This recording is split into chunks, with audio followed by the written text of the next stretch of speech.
Oh, good morning, Interbet fans, and welcome to the preview for Greyville. We're on the poly track, and we have a 10-race program today. Big program. I see the race meeting's been cancelled for tomorrow.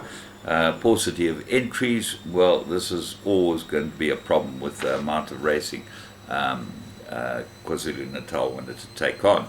So let's have a look at the first race. It's a maiden, fillies and mares. They go 1,200 meters, and it's off at 11:35. And as you've seen, the poly track's running particularly fast, but if the front runners go too quickly, they come back. But the problem is that you're finding horses coming from the outside of the field, getting there, and then pulling back on the rest of the field. Now, that really should not be allowed. You can't do that in any other racing jurisdiction. You've got to keep your rhythm that you're in.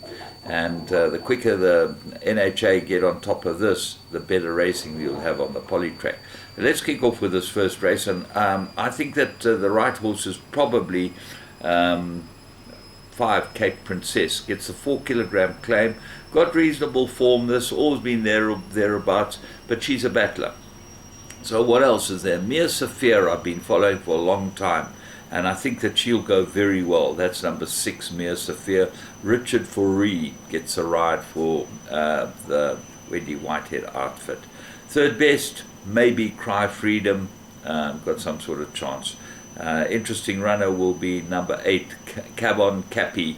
And well done to the International Racing Club. They're great supporters of South African racing, and they won the big fillies race yesterday with Humdinger. Always thought she had a lot of ability. If you go back and listen to some of the comments I made, you'll see that I really like this filly, and I was pleased to see a win for them.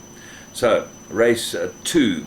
This is a 1,400 meter maiden plate, and I'm going aggressively with Aggressivio. That's number 8. I think this is the right horse. Richard Foree aboard for the Alison Wright operation. Been there or thereabouts, but this is a really, really poor race. It doesn't look like there's anything in here that's going anywhere but maybe just out the maidens. So that's why I'm going with Aggressivio. It looks like the right race for him. Race 3, this is a maiden plate, and they go 1,400 meters. Now, what did I make of my notes here? Number 2, October Views, my top. October Sun's my top choice. Very good first run for the Nati Kotsen runner, and there was a little support for this one. Look for a decent run from October Sun. Erupt had his first winner in a decent race. I know Bloodstock South Africa race, so it wasn't a stakes race, but nice to see the Erupt winning for Robbie Sage. 3 all around the world, Big Danger, Calvin Habib, got to have a chance. 4 Fleet Commander, always there or thereabouts. And then the interesting horse is number 9, Miraculous Man, owned by the Clocking the Gallop team and the Werners. And so have a close look at this one in running. The comment is that it will need the run. Race 4, this is 1,700 meter merit rate at 80, and I'm going with number 1 with a Pleasure. Looks like he's got a race that well suited to him here. DeMello for the Canamare outfit and drawn 1. That's going to be in his favor. So what else is there? Straight Up might be the answer of a bit of a roughie. One of my punters that enjoys my show told me yesterday he likes Straight Up, and I've had a close look at the form. He's won on the course and distance, and he ran 2 places, so he's got to have a chance. Ibutu, there or thereabouts as well, and it doesn't finish there. High Noon might be in a runner as well in a race like this, and Banzai Pipeline, but With Pleasure is my top choice in this race. Race 5, merit rated 67, 2,000 meters, and I went for number, this is a big result here. The horse I like here is number 8, Karari's Cowboy. I think he's worth having an each way. I think there's a perfect race for him. He gets a 4-kilogram claimer. If Kachedi gives him a decent ride, he's never ridden the horse, he'll go very, very well, this horse. I expect him to be right in the shake-up. Lord Minva, been very unlucky, this horse, and look for big improvement. DeMello back aboard him. I think he'll be the stable companion. I did think that last time, but he didn't beat him, so I'm hoping that today will be his day. And then Teichmann, always there or thereabouts. Right, race 6. This is a merit rate at 71. They go 1,000 meters. I made it an absolute three-cornered contest. My top choice would be number 1, Trafalgar Square. I think he's got very good form with Muzi aboard him. Got to be a big, big runner.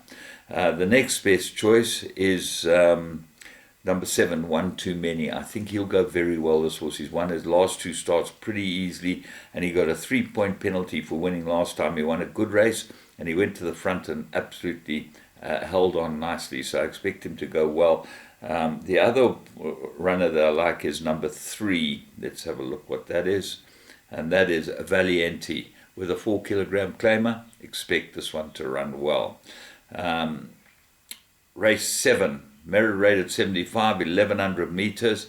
And I'm going with number 4, Spider's Corner. I think this horse is a great each-way bet. He's got a very good profile, and I expect him to go really well here. He gets the blinkers back on. He does come back from a rest. If he is fit and well, he'll be very hard to beat. There are a lot of others that have got chances. One gets the blinkers. That's Philippa from the cheek pieces. Winter Flights now with the Comnadu outfit, got to go well. Seems to be in good form. And 3, It's About Time, could go very well here too with Dandilo. And the scratching is Prince Kresh. Race 8, this is a fillies and mares, 71, and they go 1,200 meters. And what did I make here in my notes? Oh, I made it a 3-cornered contest. 3, Puff of Smoke, Comnadu's runner, looks cherry ripe, absolutely ready to be in the race. And then 7, Kylie's Fate. Lots to like about this one. She's won twice on the course and distance. She gets Kanya Sakai, which is a drop in ability because Rachel's not riding today, and I think Rachel's ridden this mare very, very well. And then the find of the race got to be 8, Kittens Adventure.